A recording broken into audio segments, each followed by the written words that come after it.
Hello everyone. Once again I welcome you all to our platform Ravi Aditi classes. Friends, आज की video का topic रहने वाला है कॉन्स्टिट्यूशनल अमेंडमेंट्स. ये पॉलिटी सेगमेंट का मोस्ट इंपॉर्टेंट टॉपिक है. अगर आपके एग्जाम में पॉलिटी सब्जेक्ट आता है तो यहाँ से हर एग्जाम में 1 या 2 नंबर के क्वेश्चन डेफिनेटली पूछे जाते हैं. ठीक है, तो आज हम मोस्ट इंपॉर्टेंट 100 क्वेश्चंस की हेल्प से अमेंडमेंट को समझने वाले हैं.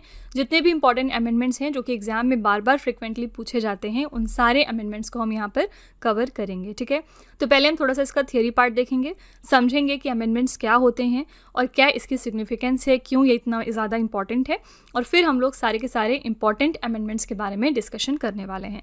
तो फ्रेंड्स, ये वीडियो बहुत ही हेल्पफुल आपके लिए रहेगा अगर आपके एग्जाम में स्टैटिक जीके का ये पॉलिटी सब्जेक्ट आता है तो मेरे साथ एंड तक ज़रूर बने रहिएगा.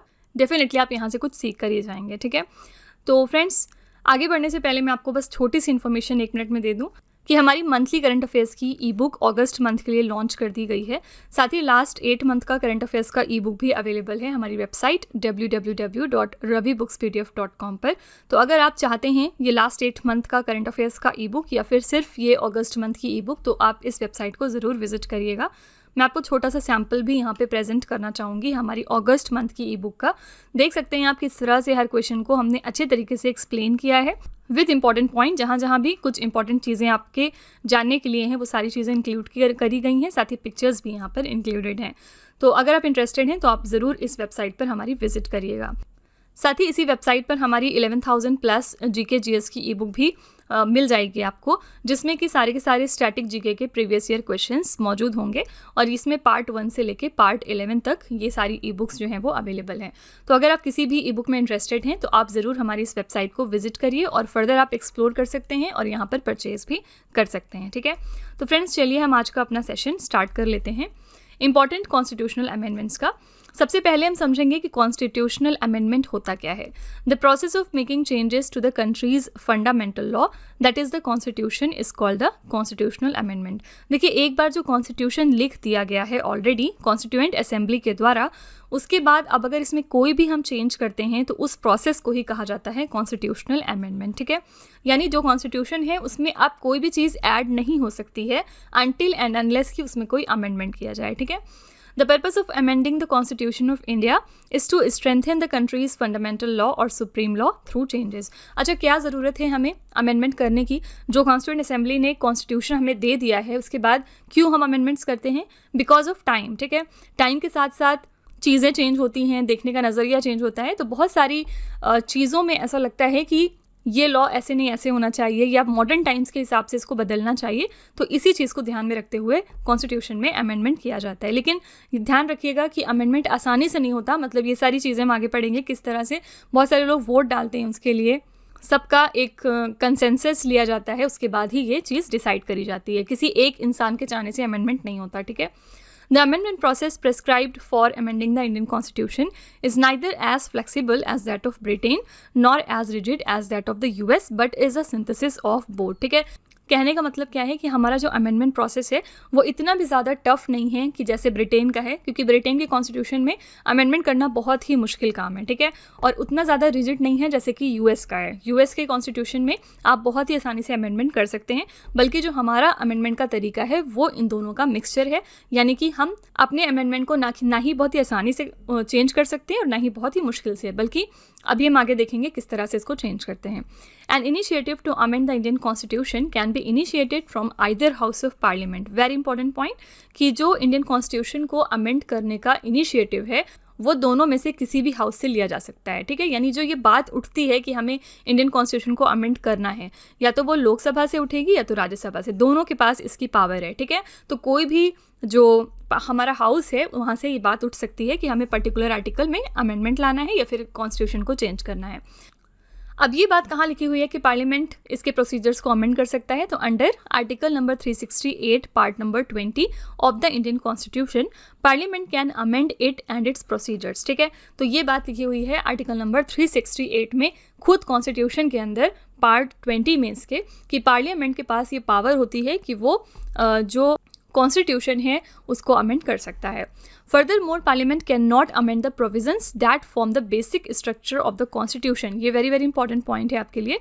As held by the supreme Court in the case वनंत भारती केस, 1973 का ये केस था। देखिए पार्लियामेंट जो है वो ऑल्दो पूरे कॉन्स्टिट्यूशन में कहीं पे भी अमेंडमेंट कर सकता है, लेकिन ऐसा नहीं कि जो बेसिक स्ट्रक्चर है कॉन्स्टिट्यूशन का, जो पहले कॉन्स्टिट्यूट असेंबली ने उसको जिस आधार पे कॉन्स्टिट्यूशन को लिखा है वो सारी चीज़ें आप नहीं चेंज कर सकते हैं, ठीक है। और ये बात साबित हुई थी केशवानंद भारती केस में।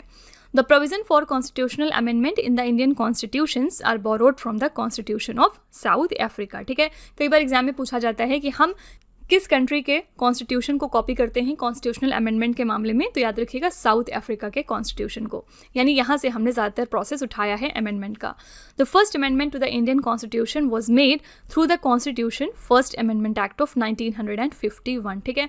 तो पहली बार हमें कब ज़रूरत पड़ी थी अमेंडमेंट करने की, तो पहली बार हमने 1951 में इसको चेंज करने की कोशिश करी थी, ओके। तो ये बेसिक चीज़ें हो गई all about the constitutional amendment. और चलिए अब हम टॉप 100 MCQs के थ्रू अमेंडमेंट को और अच्छे तरीके से समझने की कोशिश करते हैं। यहाँ पे पहला क्वेश्चन है, under the provisions of which article can amendment be made in the Indian constitution. हमने पीछे पढ़ा कि आर्टिकल नंबर 368 पार्ट 20 खुद कहता है कॉन्स्टिट्यूशन का कि आप मेरे अंदर चेंजेस कर सकते हो, ठीक है। तो आर्टिकल नंबर 368 के तहत ही इंडियन कॉन्स्टिट्यूशन में किसी तरह का अमेंडमेंट किया जाता है। In which part of the Indian constitution the parliament was given the power to amend the constitution and its provisions. Indian constitution के किस हिस्से में ये बात लिखी हुई है कि पार्लियामेंट के पास पावर है कॉन्स्टिट्यूशन को अमेंड करने का। ये हमने पीछे पढ़ा है कि इन पार्ट 20 में ये बात लिखी हुई है, ठीक है। Which constitutional amendment allows the same person to be appointed as governor of one or more states or lieutenant governor of the union territories। कौन सा इसमें से कॉन्स्टिट्यूशनल अमेंडमेंट है जिसके थ्रू हमने ये चीज़ की अलाउंस दे दी थी कि एक ही इंसान जो है वो गवर्नर हो सकता है एक या एक से ज़्यादा स्टेट का, या फिर लेफ्टिनेंट गवर्नर भी हो सकता है वो किसी भी यूनियन टेरिटरी का। तो ये अमेंडमेंट हमने किया था 7th अमेंडमेंट एक्ट के थ्रू, जो कि 1956 में हुआ था, ठीक है। और इसका जो है एग्जाम्पल इस टाइम आप देख सकते हैं महाराष्ट्र के केस में, क्योंकि महाराष्ट्र में अभी तक जो गवर्नर थे वो थे सीपी राधाकृष्णन, लेकिन क्योंकि ये हमारे अब 15th नंबर के वाइस प्रेसिडेंट बन गए हैं, इसलिए जो इनका गवर्नर का पोस्ट था महाराष्ट्र में वो खाली हो गया था, और इस चीज़ के लिए यहाँ पर एक्टिंग गवर्नर बना दिया गया है आचार्य देवव्रत को, ठीक है। आचार्य देवव्रत ऑलरेडी गवर्नर थे गुजरात स्टेट के, और आप देख सकते हैं कि अब आचार्य देवव्रत एक नहीं बल्कि दो स्टेट्स के गवर्नर हो गए हैं। एक तो गुजरात के थे पहले से, और दूसरे वो एक्टिंग गवर्नर बना दिए गए हैं महाराष्ट्र स्टेट के लिए। और कब तक रहेंगे वो इस पोजीशन पे, जब तक कि अगला गवर्नर यहाँ पर अपॉइंट नहीं हो जाता, ठीक है। तो इसका एग्जाम्पल आपने यहाँ पर देखा कि किस तरह से एक ही सेम पर्सन दो स्टेट या एक स्टेट और एक यूनियन टेरिटरी का आराम से गवर्नर और लेफ्टिनेंट गवर्नर हो सकता है। अगला क्वेश्चन है, by which constitutional amendment Dadar and Nagar Haveli was included in the Indian Union and given them the status of union territory। किस अमेंडमेंट के तहत दादरा और नागर हवेली जो है हमारी उसको इंडियन यूनियन में इंक्लूड किया गया था और उसको यूनियन टेरिटरी बनाई गई थी इंडिया की। तो आंसर हो जाएगा 10th कॉन्स्टिट्यूशनल अमेंडमेंट ऑफ 1961, ठीक है। अगला क्वेश्चन है, by which constitutional amendment was Goa Daman and Diu merged with the Indian union. कौन से अमेंडमेंट के तहत गोवा दमन एंड दीव को हमने इंडियन यूनियन में मिलाया था। यहाँ पे करेक्ट आंसर आपका हो जाएगा C option, 12th constitutional amendment, जो कि 1962 में किया गया था। In which constitutional amendment Sindhi language was added to the 8th schedule of the original constitution. हमारा जो ओरिजिनल कॉन्स्टिट्यूशन है उसका जो 8th शेड्यूल है उसमें सिंधी लैंग्वेज को हमने इंक्लूड करा था अमेंडमेंट के तहत। आपको बताना है कि वो कौन सा अमेंडमेंट था। आंसर हो जाएगा 21st constitutional amendment act of 1967। इसके तहत हमने सिंधी लैंग्वेज को अपने 8th शेड्यूल में ओरिजिनल कॉन्स्टिट्यूशन के ऐड कर लिया था। Which amendment made it mandatory for the president to give his assent to the constitutional amendment bill? कौन से अमेंडमेंट है जो प्रेसिडेंट के लिए ये अनिवार्य बनाता है कि उनको अपना एसेंट देना ही होगा किसी भी कॉन्स्टिट्यूशनल अमेंडमेंट बिल के लिए। तो ये चीज़ डिक्लेयर हुई थी 24th कॉन्स्टिट्यूशनल अमेंडमेंट एक्ट में, जो कि 1971 में पास हुआ था। In which year was the constitution of India amended for the first time. तो पहली बार किस वर्ष में भारत के संविधान में संशोधन किया गया, हमने पढ़ा पीछे 1951 में। बाय दिस अमेंडमेंट एक्ट कौन से आर्टिकल्स थे जो कि चेंज किए गए थे। तो articles number 15, 19, 85, 87, 174, 176, 314, 342, 374 and 376 they were amended. साथ ही 2 नए आर्टिकल्स को इंक्लूड किया गया था 9th शेड्यूल में। कौन कौन से? 31A एंड 31B, ठीक है। By which constitutional amendment was is stipulated that the number of members of the Legislative Council of the state would not exceed 1/3 of the strength of the Legislative Assembly। किस संशोधन द्वारा ये निश्चित किया गया कि राज्य की विधान परिषद की सदस्य संख्या विधानसभा की सदस्य संख्या की 1/3 से अधिक नहीं होगी? ये चीज़ किस अमेंडमेंट में बताई गई थी? आंसर हो जाएगा 7th constitutional amendment act of 1956। Now, which of the following amendment act is considered as mini constitution? Very very important question. Exam में 1000 बार पूछा गया होगा। मिनी कॉन्स्टिट्यूशन हम कौन वाले अमेंडमेंट एक्ट को कहते हैं? यहाँ पे करेक्ट आंसर हो जाएगा 42nd constitutional amendment act of 1976, ठीक है। क्योंकि इसमें बहुत सारे अमेंडमेंट्स किए गए थे, इसीलिए हम इसको मिनी कॉन्स्टिट्यूशन के नाम से जानते हैं। This constitutional amendment made several changes to the constitution. These included the addition of fundamental duties and the expansion of emergency provision, ठीक है। दोनों ही बहुत इंपॉर्टेंट चीज़ें हैं। फंडामेंटल ड्यूटीज़ जो हैं वो 42nd कॉन्स्टिट्यूशनल अमेंडमेंट एक्ट के थ्रू ऐड की गई थी और साथ ही इमरजेंसी प्रोविजंस भी। इसके अलावा ये चीज़ बहुत पूछी जाती है कि जो हमारा प्रियम्बल है उसमें 3 वर्ड सोशलिस्ट, सेक्युलर और इंटेग्रिटी, ये तीनों वर्ड्स किस अमेंडमेंट एक्ट के थ्रू ऐड किए गए? तो आंसर हो जाएगा आपका 42nd amendment act. Further more this amendment amended the 7th schedule of the constitution and modified 53 articles in the constitution. This amendment was enacted by Indian national Congress government which was headed by Indira Gandhi during the emergency. जब emergency लगी थी, यानी 25 जून 1975 से लेकर 21 मार्च 1977 तक, ठीक है। तो आपको 3 चीज़ें याद रखनी है इससे रिलेटेड, जो कि मोस्ट इंपॉर्टेंट है। सबसे पहले 42nd कॉन्स्टिट्यूशनल अमेंडमेंट एक्ट में फंडामेंटल ड्यूटीज़ इंक्लूड किया गया था, इमरजेंसी प्रोविजन को एक्सपैंड किया गया और ये 3 वर्ड सोशलिस्ट, सेक्युलर और इंटेग्रिटी हमारे प्रियम्बल में जोड़े गए थे, ठीक है। अगला क्वेश्चन है, by which constitutional amendment act the right to property was removed from the list of fundamental rights and given the status of a legal right under article number 300A। बहुत बार एग्जाम में ये भी पूछा गया है, क्योंकि जो हमारा ओरिजिनल फंडामेंटल राइट था उसमें राइट टू प्रॉपर्टी भी एक फंडामेंटल राइट हुआ करता था, ठीक है। लेकिन बाद में इसको इस लिस्ट से हटा दिया गया था और इसको लीगल राइट की कैटेगरी में डाल दिया गया था, और ऐसा हमने किया था under 44th constitutional amendment act of 1978। Which Constitution Amendment Act reduced the term of Lok Sabha from 6 years to 5 years? पहले लोकसभा का टेन्योर 6 साल का हुआ करता था, लेकिन बाद में 44th constitutional amendment act of 1978 के बाद इनका कार्यकाल 5 साल के लिए कर दिया गया था। Which Constitutional Amendment Act reduced the number of fundamental rights to freedom from 7 to 6? यहाँ पे राइट टू प्रॉपर्टी की ही बात हो रही है, जिसके बारे में हमने पीछे पढ़ा है कि कौन सा कॉन्स्टिट्यूशनल अमेंडमेंट है जिसके थ्रू जो फंडामेंटल राइट्स के नंबर हैं उनको 7 से 6 किया गया, यानी राइट टू प्रॉपर्टी को हटाया गया। सिंपली आपसे ये पूछा जा रहा है, तो आंसर हो जाएगा 44th constitutional amendment act of 1978। By which constitutional amendment Mizoram has been granted full statehood? इसमें से कौन सा अमेंडमेंट है जिसके तहत मिजोरम को फुल स्टेटहुड का दर्जा मिल गया था? करेक्ट आंसर है 53rd कॉन्स्टिट्यूशनल अमेंडमेंट एक्ट, जो कि 1986 में इनैक्ट हुआ था। By which constitutional amendment Arunachal Pradesh has been granted full statehood status? Arunachal Pradesh को full statehood status मिल गया था by the 55th Constitutional Amendment Act of 1986. By which of the following amendments did the President provide the official Hindi version of the Constitution to the people of India? इनमें से किस संशोधन के द्वारा राष्ट्रपति ने भारत के लोगों को संविधान का आधिकारिक हिंदी संस्करण प्रदान किया? ये किया गया था under 58th constitutional amendment act of 1987। Now, which constitutional amendment has reduced the minimum age of voting rights from 21 years to 18 years? पहले जो वोटिंग राइट शुरू होते थे वो 21 ईयर्स से ही शुरू हो जाते थे, यानी 21 साल का जब कोई होगा तो वो वोट डाल सकता है, लेकिन बाद में इस आयु को घटाकर 18 साल किया गया। अब आप देख रहे होंगे कि जब आप 18 साल के हो जाते हैं तो आपका वोटर कार्ड बन जाता है। ये चीज़ कब करी गई थी? ये चीज़ करी गई थी 61st कॉन्स्टिट्यूशनल अमेंडमेंट में, जो कि 1989 में इनैक्ट हुआ था। In India, the voting age was lowered from 21 to 18 years by the 61st Constitutional Amendment Act of 1988. And this came into effect by amending the article number 326. The first Prime Minister to lower the voting age from 21 to 18 was Rajiv Gandhi. ठीक है? In which constitutional amendment Delhi has been renamed as National Capital Territory of Delhi? पहले दिल्ली का नाम सिर्फ दिल्ली हुआ करता था, लेकिन बाद में दिल्ली का नाम NCR रख दिया गया, यानी national capital territory of Delhi, और ये किया गया था under 69th constitutional amendment act, जो कि 1991 में पास हुआ था। इंपॉर्टेंट पॉइंट देख लेते हैं। The 69th Constitutional Amendment Act of 1991 designated the Union Territory of Delhi as the National Capital Territory of Delhi.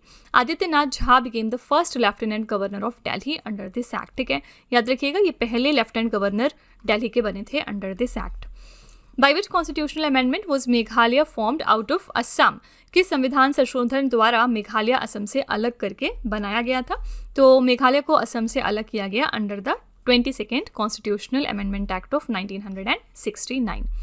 In which constitutional amendment the maximum number of members of Lok Sabha was fixed at 545? किस amendment में ये बताया गया कि लोकसभा में maximum जो सदस्य हैं वो सिर्फ 545 हो सकते हैं, उससे ऊपर नहीं हो सकते हैं. ये चीज़ हमें बताई गई थी under 31st constitutional amendment act of 1973.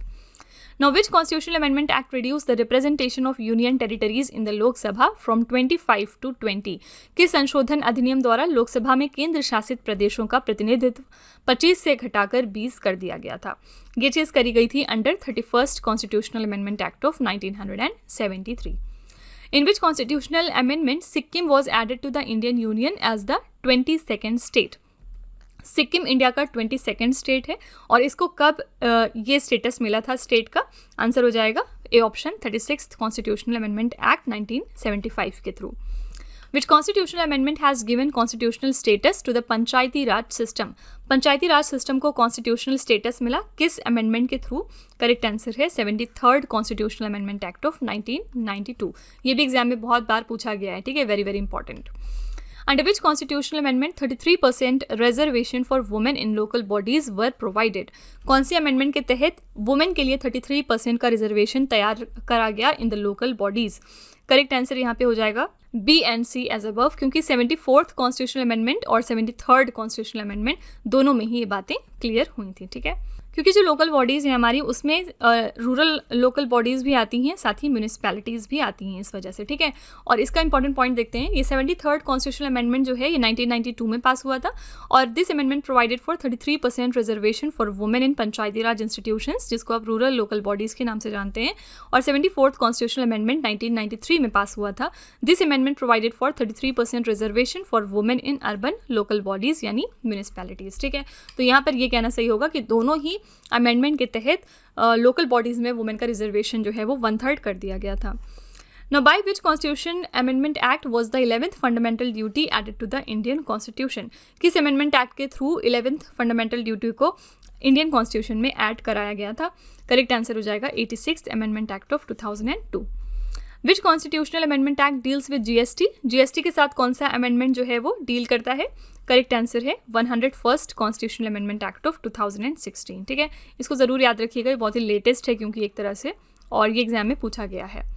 Which constitutional amendment act has given the constitutional status to the OBC Commission? OBC Commission को constitutional status किस एक्ट के थ्रू मिला है?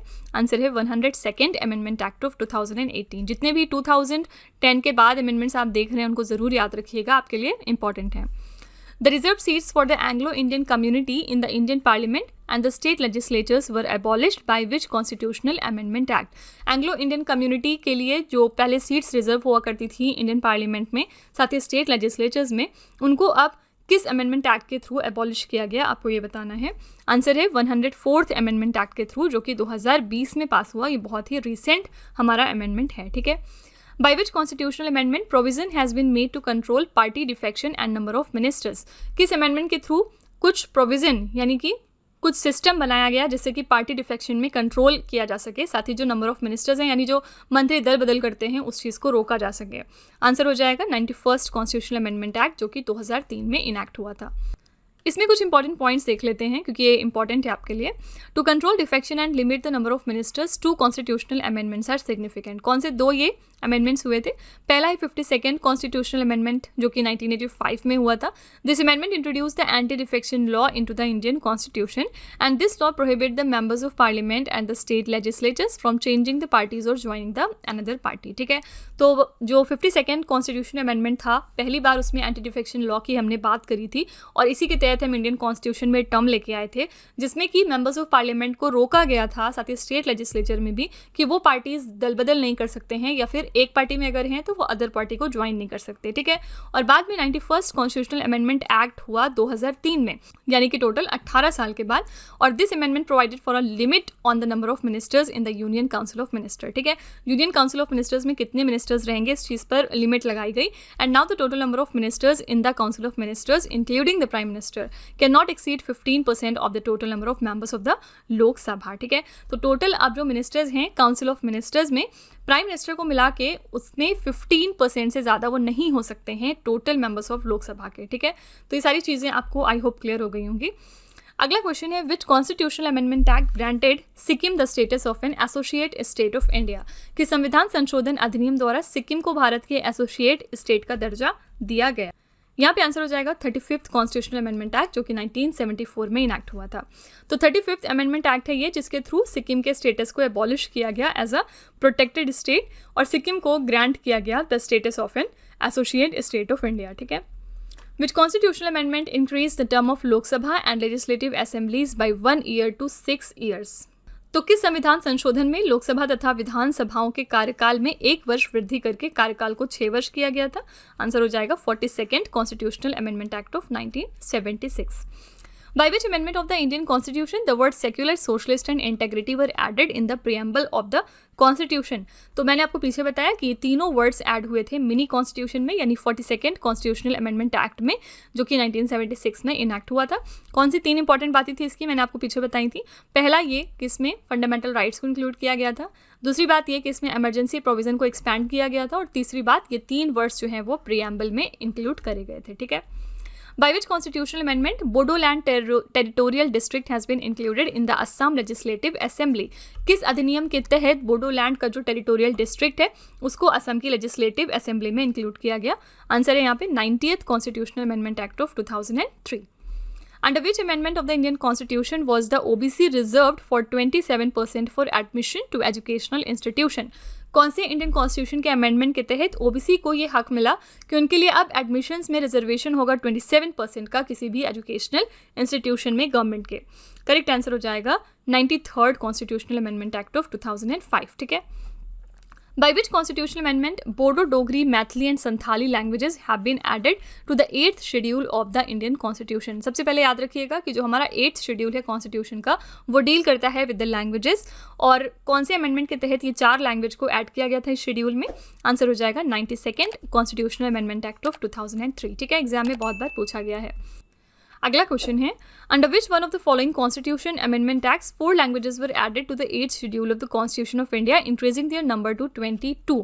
पीछे वाला क्वेश्चन घुमा फिरा के पूछा जा रहा है कि किस अमेंडमेंट एक्ट के थ्रू 4 लैंग्वेजेस को ऐड किया गया हमारे इंडियन कॉन्स्टिट्यूशन के 8th शेड्यूल में, जिसके बाद जो लैंग्वेजेस का नंबर था वो 22 हो गया था। तो पीछे हमने देखा था करेक्ट आंसर क्या था, 92nd constitutional amendment act of 2003, ठीक है।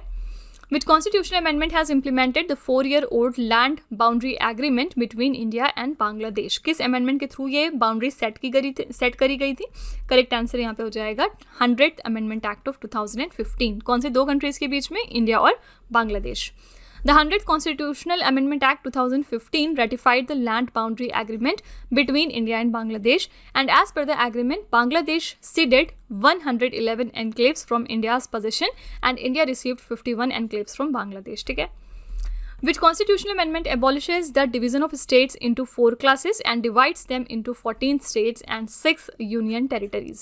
तो पहले क्या होता था, स्टेट को 4 क्लासेस में डिवाइड किया गया था, लेकिन कौन से अमेंडमेंट के बाद जो है स्टेट्स को अब सिर्फ यूनियन टेरिटरीज और स्टेट्स में डिवाइड किया गया, यानी 14 स्टेट और 6 यूनियन टेरिटरीज में डिवाइड कर दिया गया था?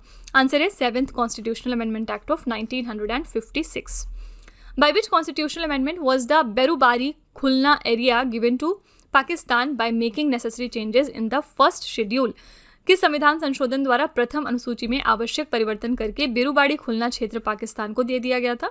तो ये जो क्षेत्र है, ये जो एरिया है, ये पाकिस्तान को हमने दिया था under 9th constitutional amendment act of 1960. Now, which constitutional amendment eliminated the requirement for a joint sitting of both houses of parliament for the election of the vice president? तो कौन से अमेंडमेंट के बाद हमने इस चीज़ को मंजूरी दे दी थी कि अगर वाइस प्रेसिडेंट का इलेक्शन होना है तो ज्वाइंट सिटिंग दोनों हाउसेस की ज़रूरी नहीं है। ये हमने किया था under 11th constitutional amendment act of 1961, ठीक है। यानी वाइस प्रेसिडेंट के इलेक्शन के लिए ज्वाइंट सिटिंग ज़रूरी नहीं है दोनों हाउसेज ऑफ पार्लियामेंट की। In which constitutional amendment Pondicherry was added to the first schedule as a union territory. Pondicherry को हमने कब इंक्लूड किया था? अपने फर्स्ट शेड्यूल में as a union territory. Correct answer यहाँ पे हो जाएगा 14th constitutional amendment act of 1962। With constitutional amendment increased the retirement age of high court judges from 60 to 62 years। तो पहले हाई कोर्ट के जो जजेस हैं उनके रिटायरमेंट की एज होती थी 60 ईयर्स, लेकिन बाद में इसको बढ़ा के 62 किया गया। और ये किस अमेंडमेंट के तहत हुआ है? तो 15th constitutional amendment act of 1963 के तहत। Which constitutional amendment is related to EWS यानी इकोनॉमिकली वीकर सेक्शन रिजर्वेशन। कौन सा अमेंडमेंट है जो रिलेटेड है EWS के रिजर्वेशन से? तो ये बहुत लेटेस्ट है, आंसर है 103rd constitutional amendment act of 2019। तो 103rd कॉन्स्टिट्यूशनल अमेंडमेंट एक्ट 2019 के तहत 10% रिजर्वेशन दिया गया EWS को गवर्नमेंट जॉब्स में and education to the economically backward classes in the general category. 10% का इनके लिए रिजर्वेशन होता है, ठीक है। नेक्स्ट है Which bill was passed as the 103rd Constitutional Amendment Act related to 10% reservation for economically weaker section? कौन सा बिल पास किया गया था as the 103rd Constitutional Amendment Act, जिसके बाद 10% का रिजर्वेशन तैयार किया गया है EWS के लिए गवर्नमेंट इंस्टीट्यूशंस में, साथ ही जॉब सेक्टर्स में। यहाँ पे हमने पीछे पढ़ा है कि 103rd कॉन्स्टिट्यूशनल अमेंडमेंट एक्ट था और इसका नाम था 124th अमेंडमेंट बिल ऑफ 2019, ठीक है। Which amendment act of Indian Constitution extended the reservation of scheduled caste and scheduled tribes in the Lok Sabha and the state legislative assemblies for the 10 years? तो किस संशोधन अधिनियम द्वारा लोकसभा और राज्य की विधानसभाओं में SC और ST के आरक्षण को 10 वर्षों के लिए बढ़ाया गया था? वेरी इंपॉर्टेंट, आंसर है 104th अमेंडमेंट एक्ट ऑफ 2020, ठीक है। तो जो ये 104th कॉन्स्टिट्यूशनल अमेंडमेंट एक्ट है, इसके थ्रू जो रिजर्वेशन थी सीट्स की एंग्लो इंडियंस की, उसको एबॉलिश किया गया लोकसभा में और स्टेट लेजिस्लेटिव असेंबलीज में भी साथ ही। और इसी के साथ SC ST का जो रिजर्वेशन था वो 10 सालों के लिए एक्सटेंड किया गया। तो under article 331 of constitution of India, members of Anglo Indian community could be nominated to the Lok Sabha by the president only, ठीक है। सिर्फ प्रेसिडेंट ही उनको नॉमिनेट कर सकते हैं अब लोकसभा में। The 9th schedule to the Constitution of India was added by the, तो कॉन्स्टिट्यूशन में जो 9th शेड्यूल ऐड हुआ था वो किसके तहत किया गया? तो by the first amendment act जो कि 1951 में हुआ था। Which constitutional amendment increased the retirement age of high court judges from 60 to 62 years? तो मैंने आपको पीछे बताया कि पहले हाई कोर्ट जजेस की रिटायरमेंट एज 60 साल होती थी, लेकिन इसको 62 साल कर दिया गया था under the 15th constitutional amendment act of 1963। By which constitutional amendment under Article 352 emergency can be imposed in the whole country or in some parts of the country? तो आर्टिकल नंबर 352 के तहत एमरजेंसी जो है वो ज़रूरी नहीं कि पूरे ही देश में लगाया जाए, बल्कि कुछ हिस्सों में भी लगाया जा सकता है। और ये किस अमेंडमेंट के थ्रू किया गया है? तो यहाँ पे आंसर हो जाएगा both B and C above, क्योंकि 42nd और 44th कॉन्स्टिट्यूशनल अमेंडमेंट एक्ट दोनों में ही ये बातें हुई थी, ठीक है। 10 fundamental duties were added to the constitution of India by which constitutional amendment? पीछे मैंने आपको बार बार बताया कि ये चीज़ हुई थी अंडर द मिनी कॉन्स्टिट्यूशन यानी 42nd अमेंडमेंट एक्ट ऑफ 1976। तो अगले क्वेश्चन को करने से पहले फ्रेंड्स, मैं आपको यहाँ पे छोटी सी इन्फॉर्मेशन दे दूँ कि अगर आपको डेली करंट अफेयर्स की प्रिपरेशन करनी है तो डेली बेसिस पे आपको इसका कंटेंट मिल जाएगा हमारे channel current affairs by Ravi पे, जहाँ पे डेली हम लोग इंपॉर्टेंट करंट अफेयर्स को कवर करते हैं। तो आप इसको ज़रूर सब्सक्राइब कर लीजिएगा। इसके अलावा GS और अगर आप हिंदी मीडियम में करंट अफेयर्स को पढ़ना चाहते हैं तो ये आपको मिलेगा हमारे चैनल रवि स्टडी GK पर, तो आप इसको भी ज़रूर ज्वाइन कर लीजिएगा। साथ ही अगर आपको बुक्स चाहिए प्रिंटेड फॉर्मेट में तो ये आपको मिल जाएगी हमारी वेबसाइट www.raviaditipublication.com पे, और ये बुक्स आपके घर तक भी डिलीवर की जाएंगी। तो फिलहाल आपके लिए लॉन्च किया गया है GS का 1 लाइनर 25,000 प्लस एग्जाम फैक्ट्स का बुक, जहाँ पर सभी इंपॉर्टेंट क्वेश्चंस को हमने कवर किया है। साथ ही यहाँ पे आपको जनरल साइंस, जनरल नॉलेज और NCERT नोट्स की बुक वगैरह भी मिल जाएंगी। इसके अलावा अगर आपको हमारी ई बुक चाहिए तो ये आपको ईमेल के थ्रू इंस्टेंट डिलीवर की जाएगी, और ये आपको मिलेगी हमारी इस वेबसाइट पर जिसका नाम है www.ravibookspdf.com, ठीक है। तो आपको यहाँ पर मिल जाएगा जनवरी से लेकर जून यानी कि लास्ट 6 मंथ का करंट अफेयर्स का ई बुक। साथ ही यहाँ पर मंथली और ईयरली ई बुक्स भी अवेलेबल हैं, और इसके अलावा 11,000 प्लस GK GS की ई बुक भी आपके लिए लॉन्च करी गई है। तो इनमें से अगर आपको कोई भी ई बुक चाहिए तो आप हमारी वेबसाइट पे जाके परचेज़ कर सकते हैं। इसके अलावा अगर आपको इस वीडियो का फ्री पीडीएफ चाहिए तो ये पीडीएफ आपको मिल जाएगा हमारे एप्लीकेशन रवि स्टडी ऐप पर। आप यहाँ पर जाके देख सकते हैं कि डिफरेंट सेक्शंस आपके लिए क्रिएट किए गए हैं। यहाँ पर आप जीएस टेस्ट सीरीज़ को अप्लाई कर सकते हैं। फ्री पीडीएफ यहाँ से आप डाउनलोड करिए। करंट अफेयर्स के नोट्स आपको मिल जाएंगे, यूट्यूब के वीडियो नोट्स, करंट अफेयर्स की ई बुक्स अवेलेबल हैं, जीके जीएस की ई बुक्स और भी बहुत कुछ है। तो आप हमारे एप्लीकेशन को डाउनलोड करके फर्दर इसको एक्सप्लोर कर सकते हैं। और सभी वीडियोस और ई बुक से रिलेटेड जो अपडेट्स हैं वो आपको मिलेंगी हमारे टेलीग्राम चैनल पर, जो कि है रवि अदिति क्लासेस। तो ये थी छोटी सी इन्फॉर्मेशन और चलिए अब हम अगला क्वेश्चन करते हैं। Which constitutional amendment act remove the right to property from the list of fundamental rights. Fundamental right से राइट टू प्रॉपर्टी को हटाया गया और इसी के साथ पहले 7 फंडामेंटल राइट्स थे, फिर वो 6 हो गए। और ये किस अमेंडमेंट एक्ट के थ्रू कंडक्ट किया गया? तो आंसर है 44th constitutional amendment act of 1978। Which amendment of the Indian Constitution expressly provides that the President of India is bound to follow the advice of the Council of Ministers? जो Council of Ministers को form किया जाता है, उनकी advice को मानना president के ऊपर लाजमी होता है, यानी प्रेसिडेंट को हर हाल उनकी बात माननी पड़ेगी। ये चीज़ किस अमेंडमेंट के थ्रू हमने करी है कॉन्स्टिट्यूशन में? आंसर हो जाएगा 44th constitutional amendment act of 1978। ठीक है। By which constitutional amendment now emergency can be imposed only on the basis of armed rebellion and not on the basis of internal disturbance? यानी कि जो अब emergency लगाई जाएगी कभी भी देश में, तो वो इंटरनल डिस्टर्बेंस के आधार पे नहीं बल्कि आर्म्ड रेबेलियन की बेसिस पे ही सिर्फ लगाई जाएगी। और ये चीज़ हमने कौन से अमेंडमेंट के तहत करी है? आंसर है 44th constitutional amendment act of 1978। In which constitution amendment provision has been made for the formation of a 70-member assembly and a 7-member cabinet for Delhi? किस अमेंडमेंट के तहत हमने ये डिसाइड किया कि दिल्ली में 7-member कैबिनेट साथ ही 70 मेंबर की असेंबली फॉर्म करी जाएगी? ये किया गया था under 69th constitutional amendment act of 1991. Under which constitutional amendment has education for children between age from 6 to 14 years become the fundamental right? Very important question. कौन से अमेंडमेंट में ये बात कही गई है कि 6 से 14 साल के जो भी बच्चे होंगे उनके लिए एजुकेशन देना गवर्नमेंट के ऊपर अनिवार्य है, यानी वो उनका फंडामेंटल राइट है? ये किस चीज़ के तहत इसको हमने फंडामेंटल राइट में इंक्लूड किया है? आंसर हो जाएगा 86th अमेंडमेंट एक्ट ऑफ 2002। ठीक है, बहुत बार एग्जाम में पूछा गया है, इसको ज़रूर याद रखिएगा। By which constitutional amendment part 9B titled as cooperative societies was inserted in the Indian Constitution? हमारा part 9B क्या है? cooperative societies के साथ ये डील करता है और इसको हमने इंडियन कॉन्स्टिट्यूशन में बहुत बाद में इंसर्ट कराया है। किस अमेंडमेंट के तहत? आंसर है 97th constitutional amendment act of 2011। Which special provision of Indian Constitution has been taken from the Constitution of South Africa? कौन सा एक स्पेशल प्रोविज़न है इंडियन कॉन्स्टिट्यूशन का जिसको हमने साउथ अफ्रीका से निकाला है, साउथ अफ्रीका से निकाल के डाला है? तो यहाँ पे हमने पीछे ही पढ़ लिया था इसको। आंसर है कॉन्स्टिट्यूशनल अमेंडमेंट। ठीक है, जो प्रोसेस है वो हमने ये दक्षिण अफ्रीका के संविधान से उठाया है। Which constitutional amendment restricts the number of union ministers to 15% of the total number of members of the लोक सभा? किस अमेंडमेंट के तहत ये बात रेस्ट्रिक्ट करी गई है मिनिस्टर्स के ऊपर कि जो लोकसभा के टोटल मेंबर्स हैं उनका वो 15% ही हो सकते हैं मैक्सिमम? ये बात बताई गई थी 91st कॉन्स्टिट्यूशनल अमेंडमेंट एक्ट में, जो कि 2003 में पास हुआ था। Before the 104th Constitutional Amendment Act 2020, under which article of the Constitution of India members of the Anglo-Indian community could be nominated to the Lok Sabha by the President? तो जब 104th Constitutional Amendment Act नहीं आया था, उसमें क्या था इस वाले एक्ट में कि अब एंग्लो इंडियन कम्युनिटी के लिए रिजर्वेशन नहीं रहेगा। लेकिन अगर हम इसके पहले की बात करें तो कौन से आर्टिकल के तहत जो एंग्लो इंडियन कम्युनिटी थी उनको लोकसभा में नॉमिनेट किया जाता था बाय द प्रेसिडेंट? यहाँ पे करेक्ट आंसर है आर्टिकल नंबर 331। ठीक है। By which constitutional amendment reservation for promotion was provided to SC and ST even after November 1997? किस संविधान संशोधन द्वारा नवंबर 1997 के बाद भी अनुसूचित जातियों तथा जनजातियों को पदोन्नति हेतु आरक्षण की सुविधा की गई? आंसर यहाँ पे हो जाएगा D option, 77th constitutional amendment act of 1995. By which constitutional amendment the states will get 20% share of the amount received from direct central taxes? किन संशोधन द्वारा राज्यों को प्रत्यक्ष केंद्रीय करों में से प्राप्त कुछ धनराशि का 26% हिस्सा मिलेगा? ये डिसाइड किया गया था under 80th constitutional amendment act of 2000। ठीक है। Which constitutional amendment provides for no change in the number of seats in the Lok Sabha and Legislative Assemblies till 2026?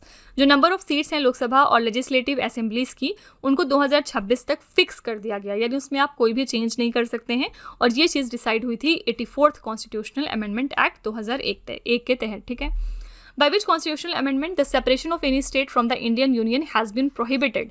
किस अमेंडमेंट में ये बात करी गई है कि अब स्टेट के अंदर से, यानी जो इंडिया का यूनियन है उससे कोई भी स्टेट अपने आप को अलग नहीं कर सकता। ये हमने किया है under the 16th constitutional amendment act of 1963, which constitutional amendment created 5 states of the northeastern region, Assam, Nagaland, Meghalaya, Manipur and Tripura, and the 2 union territories Mizoram and Arunachal Pradesh। किस अमेंडमेंट के तहत ये 5 states और ये 2 union territories को create किया गया था? करेक्ट आंसर हो जाएगा 27th constitutional amendment act of 1971। By which constitutional amendment a new article 334A has been added to the Indian Constitution? किस अमेंडमेंट के तहत ये आर्टिकल नंबर 334A को ऐड किया है हमने अपने कॉन्स्टिट्यूशन में? तो ये बहुत ही ज़्यादा लेटेस्ट है, बिल्कुल समझ लीजिए, और इसको हमने ऐड किया है under 106th constitutional amendment act of 2023। तो क्या है इस आर्टिकल में? आर्टिकल नंबर 334A में इसमें ये बात करी गई थी कि 1/3 रिजर्वेशन होगा वुमेन के लिए लोकसभा में, साथ ही स्टेट लेजिस्लेटिव असेंबलीज में और legislative assembly of national capital of territory of Delhi में भी। ठीक है, तो इन 3 जगहों पर वुमेन के लिए 1/3 रिजर्वेशन होगा, ये बात करी गई थी आर्टिकल नंबर 334A में। ठीक है, अगला क्वेश्चन है, in which constitutional amendment the constitutional amendment made by the parliament was barred from being challenged in the court? किन संशोधन में संसद द्वारा किए गए संविधान संशोधन को न्यायालय में चुनौती देने से वर्जित किया गया था? ये हमने किया था under 42nd constitutional amendment act of 1976। अगला है, by which constitutional amendment act education was included from the state list to the concurrent list of the Indian constitution? देखिए 3 लिस्ट होती है, स्टेट लिस्ट, यूनियन लिस्ट और concurrent list. ठीक है, जो matters state के होते हैं वो स्टेट लिस्ट में आते हैं, जो यूनियन यानी सेंट्रल गवर्नमेंट के मैटर्स हैं वो यूनियन में आते हैं, कुछ मैटर्स ऐसे होते हैं जो दोनों के होते हैं तो वो कॉन्करेंट में आते हैं। ठीक है, तो एजुकेशन जो है पहले वो स्टेट लिस्ट में आता था, यानी ये सिर्फ स्टेट की जिम्मेदारी हुई करती थी, लेकिन अब इसको कॉन्करेंट में ऐड कर लिया गया, यानी ये स्टेट प्लस यूनियन दोनों की जिम्मेदारी है। ठीक है, और ये किया गया है under 42nd amendment act of 1976। तो इंपॉर्टेंट पॉइंट इसके देखते हैं 42nd कॉन्स्टिट्यूशनल अमेंडमेंट एक्ट के। इसके थ्रू ट्रांसफर किया गया 5 सब्जेक्ट को from the state list to the concurrent list. कौन कौन से? 5 सब्जेक्ट थे। पहला है एजुकेशन, दूसरे है फॉरेस्ट, थर्ड है वेट्स एंड मेजर्स, फोर्थ है wildlife and bird protection और फिफ्थ है administration of justice, constitution and organisation of all courts except the supreme court and high courts. ठीक है, तो ये 5 सब्जेक्ट थे जिनको कि स्टेट लिस्ट से हटा के कॉन्करेंट में डाला गया, यानी ये माना गया कि ये स्टेट प्लस यूनियन दोनों का ही ये मैटर ऑफ कंसर्न है। Local government remains a state subject and has not been transferred from the state list to the concurrent list. ठीक है, तो जो लोकल गवर्नमेंट है वो अभी भी स्टेट लिस्ट की कैटेगरी में आता है। अगला है, what is the minimum age required to contest elections to panchayati raj institutions under the 73rd constitutional amendment act? तो इसके तहत जो मिनिमम एज रखी गई है पंचायती राज इंस्टीट्यूशंस में इलेक्शंस लड़ने के लिए वो कितनी रखी गई है? आंसर है 21 साल। ठीक है, 21 years. By which constitutional amendment act provisions relating to municipalities were added? तो जो म्यूनिसपैलिटीज़ से रिलेटेड प्रावधान हैं वो किस अमेंडमेंट एक्ट के थ्रू जोड़े गए हैं? यहाँ पे करेक्ट आंसर हो जाएगा 74th constitutional amendment act of 1992। 73rd जो है उसमें पंचायती राज की हम बात करते हैं और 74th में म्यूनिसपैलिटीज़ की बात करते हैं। By which constitutional amendment act appointment of a minister of tribal affairs in the cabinet has been made mandatory in the states of Chhattisgarh and Jharkhand? कि संविधान संशोधन द्वारा छत्तीसगढ़ एवं झारखंड राज्यों में आदिवासी मामलों के मंत्री की मंत्रिमंडल में नियुक्ति अनिवार्य कर दी गई है। यहाँ पे करेक्ट आंसर हो जाएगा 94th कॉन्स्टिट्यूशनल अमेंडमेंट एक्ट जो कि 2006 में पास हुआ था। Which constitutional amendment has constituted the National Commission for Scheduled Tribe? कौन से अमेंडमेंट के थ्रू इस कमीशन को फॉर्म किया गया है? आंसर है 89th Constitutional Amendment Act of 2003. Which of the following constitutional amendment included the Tamil Nadu Reservation Act 1994 in the 9th schedule to protect it from the judicial review? कौन सा संशोधन है जिसमें 9वीं अनुसूची में तमिलनाडु आरक्षण अधिनियम 1994 को न्यायिक समीक्षा से बचाने के लिए शामिल किया गया है? यहाँ पे आपका आंसर हो जाएगा 76th constitutional amendment act of 1994। The 9th schedule to the constitution of India was added by the? India के कॉन्स्टिट्यूशन में 9th शेड्यूल को किस अमेंडमेंट एक्ट के थ्रू जोड़ा गया था? आंसर है by the first amendment act जो कि 1951 में पास हुआ था। By which constitutional amendment provision was made to give Goa the status of a full state and to make Daman and Diu a new union territory? कौन सा amendment act था जिसके थ्रू गोवा को फुल स्टेटहुड का status मिला और दमन and Diu को union territory का स्टेटस मिल गया था? आंसर हो जाएगा 56th constitutional amendment act of 1987। By which constitutional amendment act 27 land reform laws passed by 7 states have been included in the 9th schedule। किस अमेंडमेंट एक्ट के थ्रू जो 27 land reform laws थे जिनको कि 7 स्टेट्स ने पास किया था, इसको 9th शेड्यूल में इंक्लूड कर लिया गया था। आंसर है 78th constitutional amendment act of 1995। In which constitutional amendment act the backlog vacancies reserved for scheduled caste and scheduled tribes have been excluded from the 50% limit of reservation? किस संविधान संशोधन में अनुसूचित जातियों और जनजातियों के लिए आरक्षित बकाया रिक्तियों को आरक्षण की 50% सीमा से बाहर कर दिया गया है? ऐसा किया गया था 81st constitutional amendment act of 2000 के तहत। ठीक है। Which constitutional amendment act added article number 51A clause K to the Indian Constitution establishing the right to education as a fundamental right? तो कौन से अमेंडमेंट एक्ट के थ्रू आर्टिकल नंबर 51A जोड़ा गया था जिसमें कि ये बताया गया कि राइट टू एजुकेशन हर बच्चे का फंडामेंटल राइट है? करेक्ट आंसर यहाँ पे हो जाएगा 86th constitutional amendment act of 2002। Which constitutional amendment provides for the collection of service tax by the central government and its distribution to the central and the state government? किस amendment पे ये बात करी गई थी कि सर्विस टैक्स का collection central government के द्वारा होगा, लेकिन इसका डिस्ट्रीब्यूशन जो है वो सेंट्रल और स्टेट दोनों ही गवर्नमेंट के बीच में होगा। ये चीज़ बताई गई थी under 88th constitutional amendment act of 2003। Through this amendment, a new article 268D was added to the constitution जो कि डील करता है सर्विस टैक्स के प्रोविजन के साथ। ठीक है। The President's power to veto a bill for amendment of the Constitution has been taken away by substituting the word shall give his consent by which amendment? तो संविधान को संशोधन करने के विधेयक को वीटो करने की राष्ट्रपति की शक्ति सहमति देनी होगी शब्द से स्थानापन्न करके किस संशोधन द्वारा छीन ली गई? तो इसको छीना गया था under the 24th Constitutional Amendment Act of 1971। Under which amendment Arunachal Pradesh constituted its legislative assembly and council of ministers as a union territory? किस संशोधन के तहत अरुणाचल प्रदेश ने एक केंद्र शासित प्रदेश के रूप में अपनी विधानसभा और मंत्री परिषद का गठन किया था? ये इन्होंने किया था under 37th constitutional amendment act of 1975। Which constitutional amendment made the proclamation of emergency issued by the president non-justiciable, which means it cannot be challenged in any court?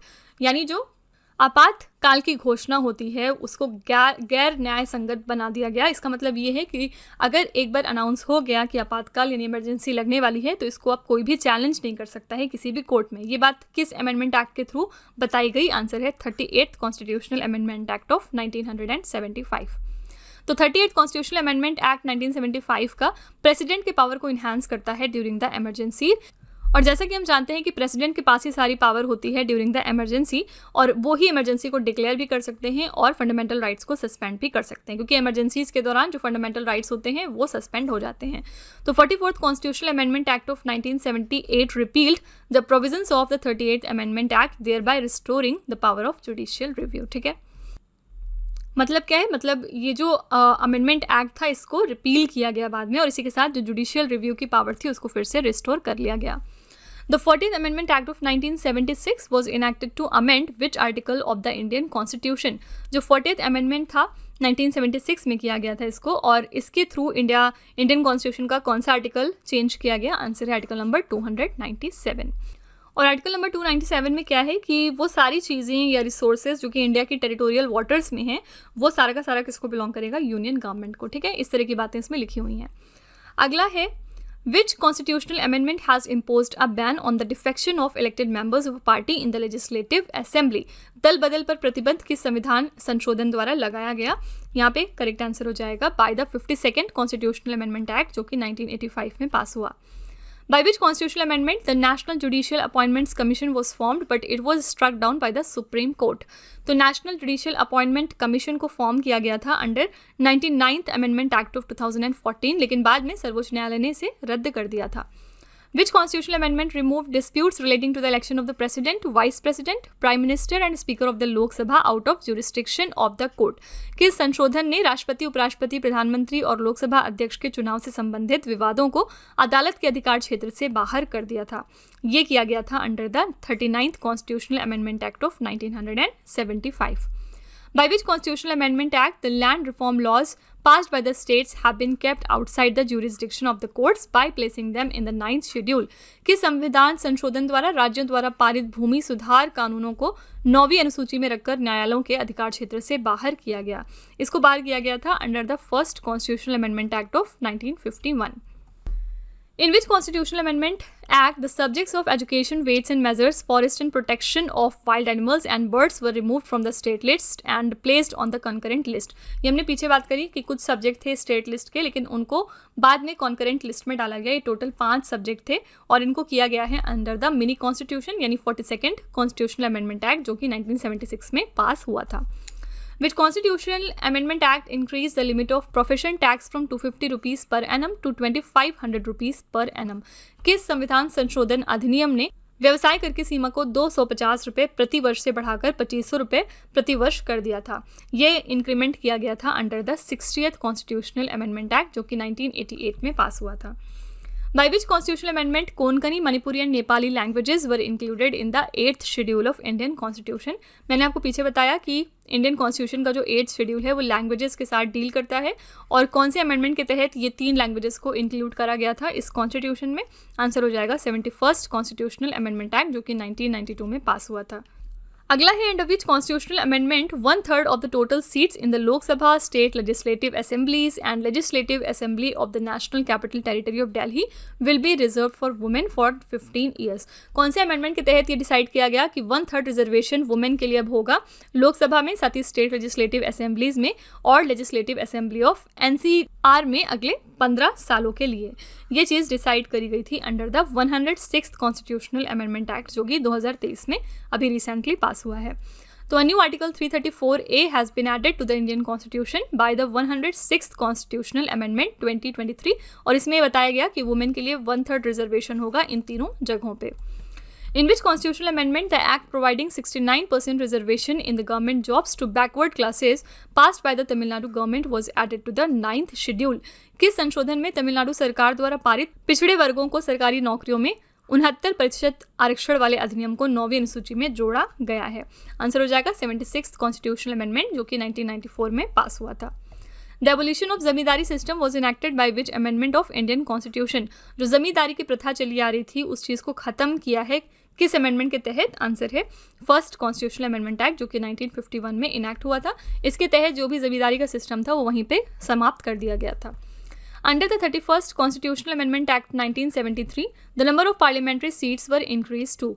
तो 31st कॉन्स्टिट्यूशनल अमेंडमेंट एक्ट किया गया था जिसके तहत जो parliament की अंदर seats हैं उनको 545 कर दिया गया था 525 से। ठीक है, पहले 525 सीट्स हुआ करती थी पार्लियामेंट की सीट्स, लेकिन इसको बाद में 1973 में 31st कॉन्स्टिट्यूशनल अमेंडमेंट एक्ट के बाद 545 कर दिया गया और अब तक ये इतना ही है। ठीक है, where can the initiative to amend the Indian constitution be initiated?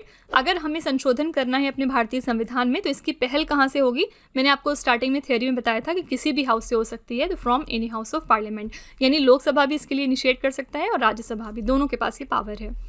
Under which constitutional amendment provision was made to include the members of the Legislative Assembly of Delhi and Puducherry in the election of president?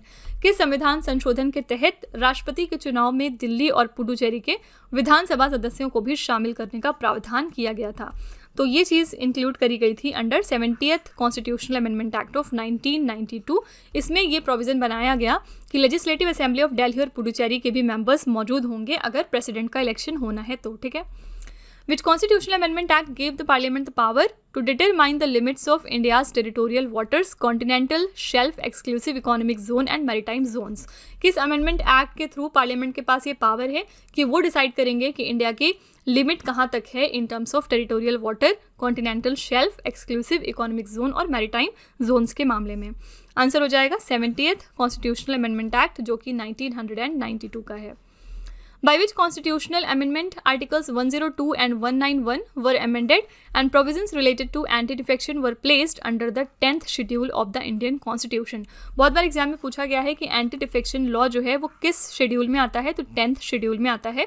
Article number 102 and 191 इसके लिए amend किए गए थे और किस amendment act के through किए गए थे? तो आंसर है 52nd कॉन्स्टिट्यूशनल अमेंडमेंट एक्ट के थ्रू जो कि 1985 में पास हुआ था। In which constitutional amendment has the state been given relaxation in minimum marks for the candidates belonging to SC and ST in the reserved vacancies in the government job? किस संविधान संशोधन में राज्यों को सरकारी नौकरियों में आरक्षित रिक्त स्थानों में अनुसूचित जातियों से एवं जनजातियों के अभ्यर्थियों के लिए न्यूनतम प्राप्तांकों में छूट का प्रावधान किया गया है?